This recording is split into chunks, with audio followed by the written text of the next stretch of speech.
Hello everyone, welcome to my mini blog. ঘুম থেকে উঠে পড়েছি, স্নান টান সবই কমপ্লিট করে চলে এসেছি। তোমাদের সাথে কিছু একটা বকবক করছিলাম, তারপর রান্না করে চলে এসেছি রান্নার প্রিপারেশনে। এখানে ডাল বসিয়ে দিয়েছি আর তার সঙ্গে আমি উচ্ছে আলু ভাজা করব। আমি উচ্ছে যখন রান্না করি না, আমার এত বেশি হ্যাপিলি ফিল হয় কি বলবো। মানে আমি অন্য কিছু মাংস রান্না করার পর আমি এতটা খুশি হই না, জানি না কেন। আজকাল আমার উচ্ছে খেতে খুবই বেশি ভালো লাগে।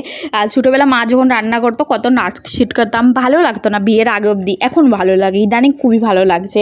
সেখানে আমি মশলা টশলা দিয়ে পেঁয়াজ রসুন সব কিছু দিয়ে খুবই সুন্দর একটা উচ্ছে রান্না করব। আর এইরকম রান্না করলে পরে খেতে তেতেও লাগে না।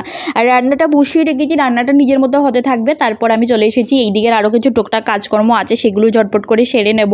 সুন্দর করে ঘরটা ঝাড়ু দিয়ে নিলাম। ওই রুমের দরজাটা লাস্টের দিকে খোলা হয়েছে, তাই ওই দিকটা গুছানো হয়নি, গুছিয়ে নিয়েছি।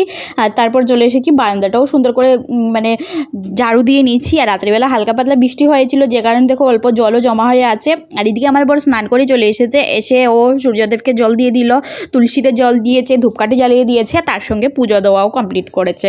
আজকে আমি সকালবেলা পুজো দিইনি, তো আমি সুন্দর করে বারান্দাটা ধুয়েও দিচ্ছি একটুখানি। মানে বেলকুনির যে জায়গাটা থাকে একটুখানি বৃষ্টি দিয়েছে তো জল জমা পড়ে গেছে, যে কারণে একটু মাটি মাটিও হয়ে যায়। তো ধুয়ে দিলে পুরো পরিষ্কার ঝকঝকে ফককে থাকে। পাপাই অনেকক্ষণ খেলাধুলা করে এইসব জায়গাতে, তো পরিষ্কার থাকলে ভালো হয়। যাদের ছোটো বেবি আছে তাদের একটুখানি পায় পরিষ্কারের দিকে একটু নজর রাখতেই তো হয় বেশি করে। আর তারপর রান্নাবান্না সেরে আমি এখানে বরের জন্য টিফিনটা প্যাক করে নিচ্ছিলাম, উচ্ছে ভাজা দিয়ে আর ডাল দিয়ে। টিফিনটা তো খুব বেশি ছোটো, যে কারণে বেশি কিছু দিতে পারি না রান্না করে এটার মধ্যে।